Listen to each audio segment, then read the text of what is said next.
لڑکی دیکھنے کے لیے چلے گئے، منہ پر جواب دے کے آ گئے، تیرا تو جواب ہو گیا، لڑکی کے ماں باپ کے دل پہ کیا گزری اللہ ہی جانے۔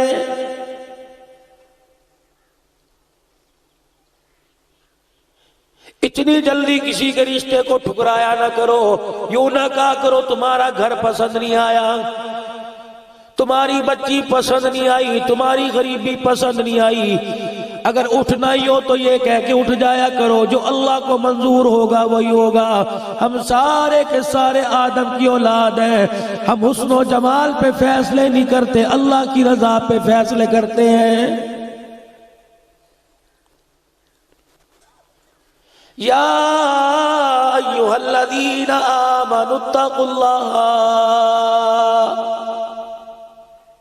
اے لوگو جو ایمان لائے ہو، ہر کام میں اللہ سے ڈرو، تم اللہ کے حق پورے کرو، ایک دوسرے کے حق پورے کرنے کے لیے جا رہے ہو، میاں بیوی ایک دوسرے کے حق پورے کرنے کے لیے جا رہے ہیں۔ اگر تو اللہ کے حق پورے نہیں کرے گا، تجھے بندوں کے حق پورے کرنے کی توفیق نہیں ملے گی۔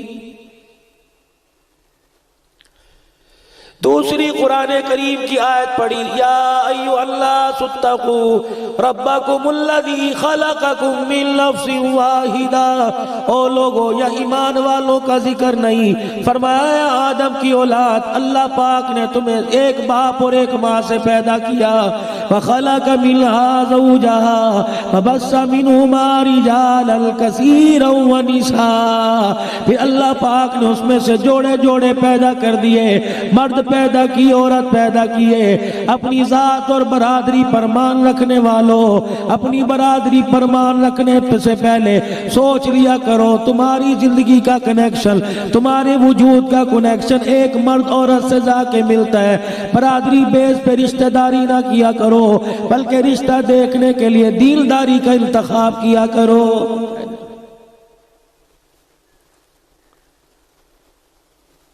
یا سب سے پہلے جس نے زندگی میں اندر سکول کا منہ نہیں دیکھا، تیری کڑی کنی جماعتہ پاس ہے جی، بندہ پوچھے تو سکول کھلوانا ہے، بھائی روٹی پکانی ہے نا، کپڑے دھلوانے ہیں نا، سکول تھوڑی کھلوانا ہے، اور نہیں جی برادری میں دسنا پہننا ہے۔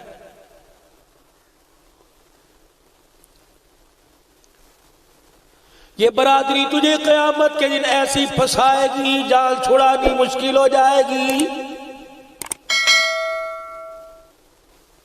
جب زندگی کی گزارنے کے سوال اللہ کے دربار میں کیے جائیں گے، اس برادری نے تیری طرف منہ نہیں کرنا۔ کس برادری کو خوش کر کے جاتا ہے، کس برادری کی خوشی کی باتیں کرتا ہے، تیری شادی کی خوشی کے اندر بیٹھ کے تیری بچیوں کی میخیں نکالنے لگ جائے گی، تیری بچیوں کی برائیاں کرنے لگ جائیں گی۔ جو اتنی محنت کے پیسوں سے تو نے کھانا پکایا لڑکی کی شادی کا، کھا کے بھی سارا چلے جائیں گے، اتنے کھانے میں نقص نکال کے چلے جائیں گے۔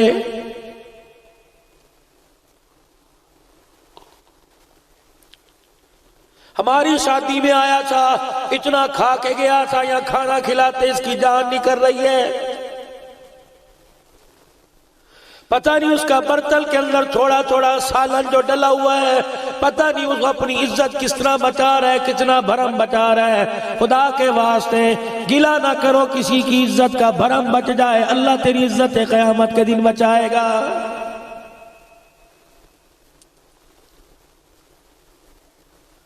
اسی لیے کہا گیا کہ ہر زندگی کے کام میں رسول پاک صلی اللہ تعالیٰ علیہ وسلم کا مبارک طریقہ تلاش کرو، کیونکہ رحمت والا نبی صلی اللہ تعالیٰ علیہ وسلم لوگوں کو ذلت کے دروازوں پہ کھڑا کرنے نہیں آیا، بلکہ کملی والا کائنات کے لوگوں کو عزت دینے کے لیے آیا ہے۔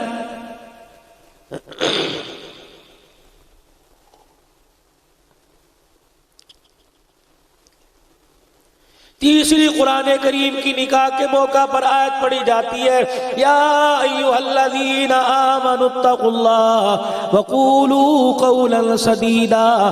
لڑکا اور لڑکی میں جو عیب ہو پہلے ظاہر کر دو، ورنہ بعد میں عیب کھلیں گے، خاندان ٹوٹ جائیں گے، رشتے ٹوٹ جائیں گے، شادیاں بیاہ ٹوٹ جائیں گے۔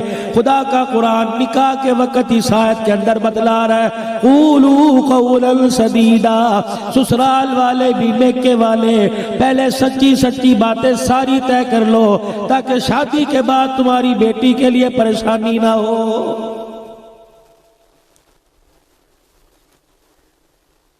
پھر قرآن کریم کی ان 3 آیتوں کے بعد حدیث مبارکہ 2 جگہ سے پڑھی، النکاح من سنتی، او لوگو یہ نکاح میری سنت ہے، فمن رغب عن سنتی، میری کوئی بھی سنت ہو، آدمی جو اس سے انکار کرے گا میں اس کا نبی نہیں کہلاؤں گا، وہ میرا امتی نہیں کہلائے گا، اس کا میری سنت کو ترک کرنے کی وجہ سے رشتہ ٹوٹ جائے گا۔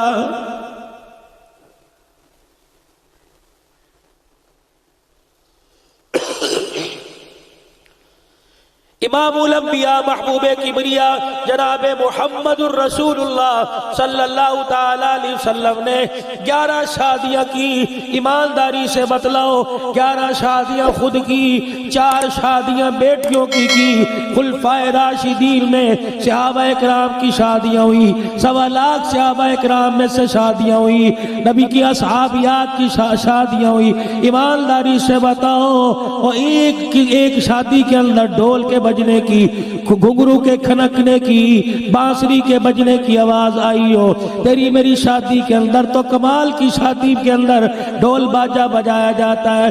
امام الانبیاء محبوب کبریا مدنی کریم صلی اللہ تعالی علیہ وسلم حضرت انس رضی اللہ تعالی عنہ کے ساتھ سفر پہ جا رہے ہیں، راستے میں بانسری کے بجنے کی آواز آ گئی۔ اللہ کے پاک پیغمبر نے نبوت والی 2 انگلیاں اپنے کانوں میں ٹھوس لی، اپنے کانوں میں ڈال لی۔ 3 میل تک خدا کا پیغمبر اسی حالت میں کانوں میں انگلیاں دے کے چلتے رہے۔ 3 میل کے بعد بھی حضور نے آنکھ اپنے کان سے انگلی نہ نکالی۔ حضرت انس رضی اللہ عنہ سے پوچھا، اے انس بتا کیا وہ منحوس آواز اب بھی آ رہی ہے؟ اللہ اکبر، جس آواز کو کملی والا منحوس کہے اور تیری قوم موسیقی روح کی غذا کہے، بتاؤ ایمان ہمارے پاس کہاں سے بچے گا؟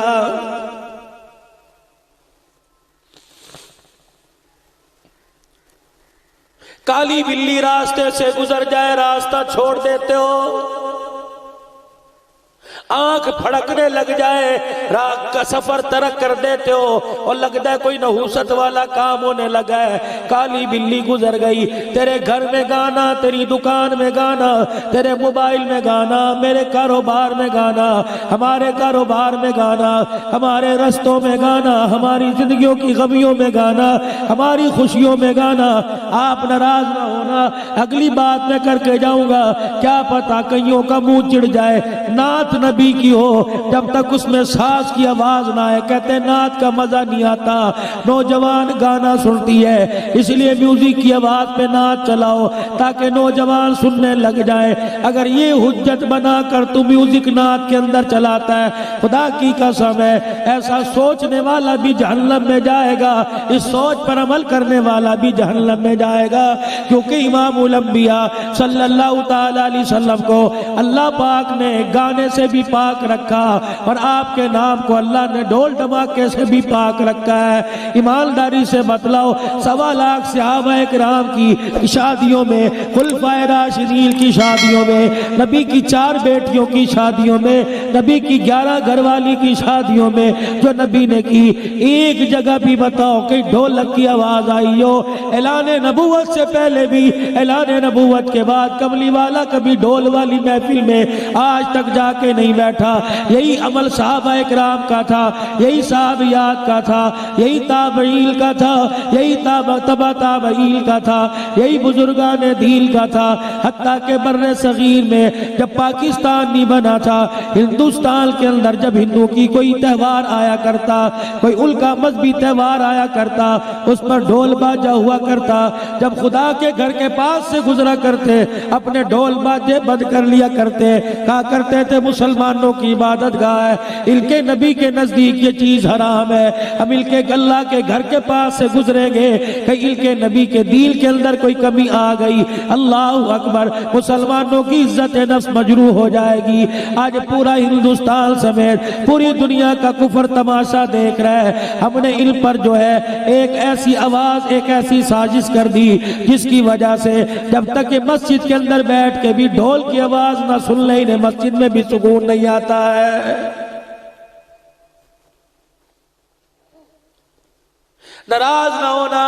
امام صاحب نماز پڑھانے والا کئی مرتبہ تو اس کی موبائل کے اندر بھی میوزک بجنا شروع ہو جاتا ہے. کفر یہاں تک محنت کرتا ہوا آ گیا، اور ہم محنت اسلام کی کرنے کے لیے اپنے گھر سے باہر نکل کے اپنے محلے میں جانے کو تیار نہیں.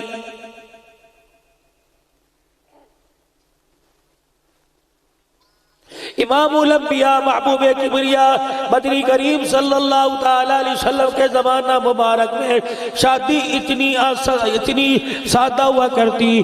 صبح کو مدینے کی گلی میں جس کی رات شادی ہو گئی ہوتی، صبح کو مدینے کی گلی میں وہ صحابی نظر آتا. اس وقت شادی کی علامت یہ تھی، کپڑے پہ زرد رنگ ڈال دیا جاتا. اللہ کا نبی صلی اللہ تعالی علیہ وسلم پوچھتے کیا تیری شادی ہوگی؟ جی اللہ کے نبی. اللہ اکبر، اتنی شادی کر لی مدینے میں رہتے ہوئے، تو نے میں کملی والے کو نہیں بلایا؟ کملی والے دل تو ہم نے اللہ کو دے دیا، شادی کا والا کام یہ تیری سنت سمجھ کے کر لیا تاکہ ساری سنتوں میں یہ تیری شادی والی سنت بھی زندہ ہو جائے.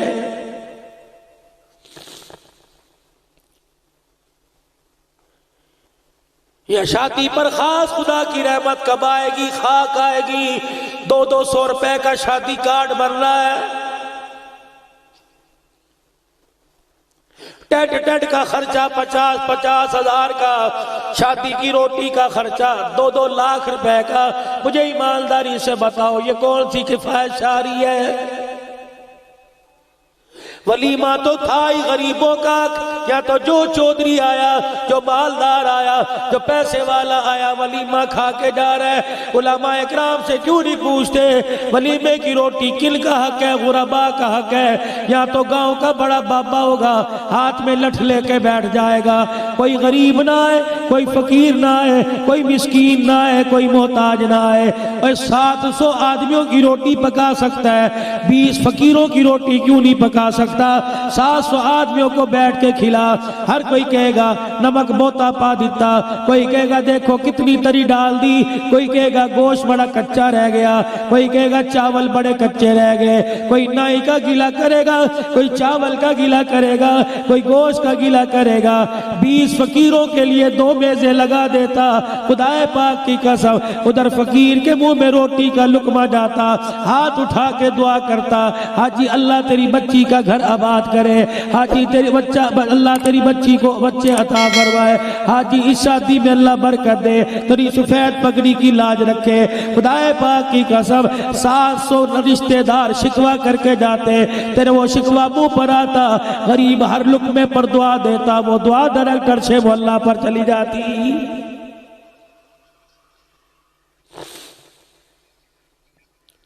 کوئی کام تو ایسا بتاؤ شادی کا جس میں رسول پاک صلی اللہ تعالی علیہ وسلم کا طریقہ سنت مبارک زندہ کی گئی ہو.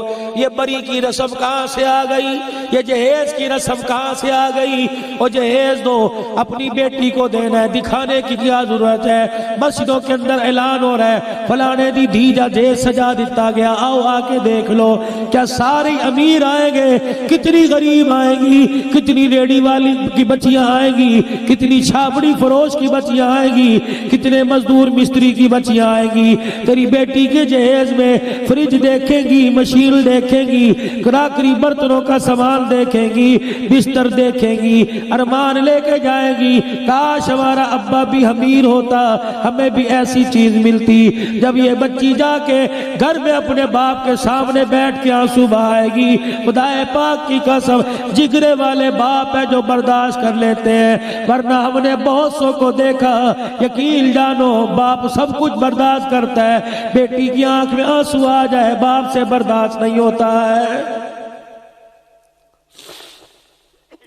آج سے سال پہلے تمہارے لاہور کے اندر پاک عرب کے اندر ایک آدمی نے خودکشی کی.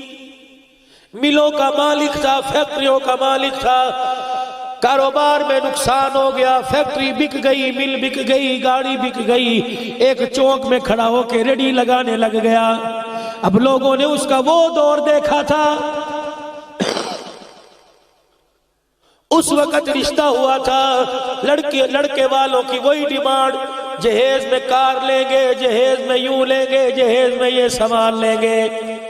شادی سے 8 دن پہلے لڑکی کے باپ نے خودکشی کر لی، گلے کے اندر پھندا لٹکا کے لڑکی کے باپ نے اپنے آپ کو مار لیا۔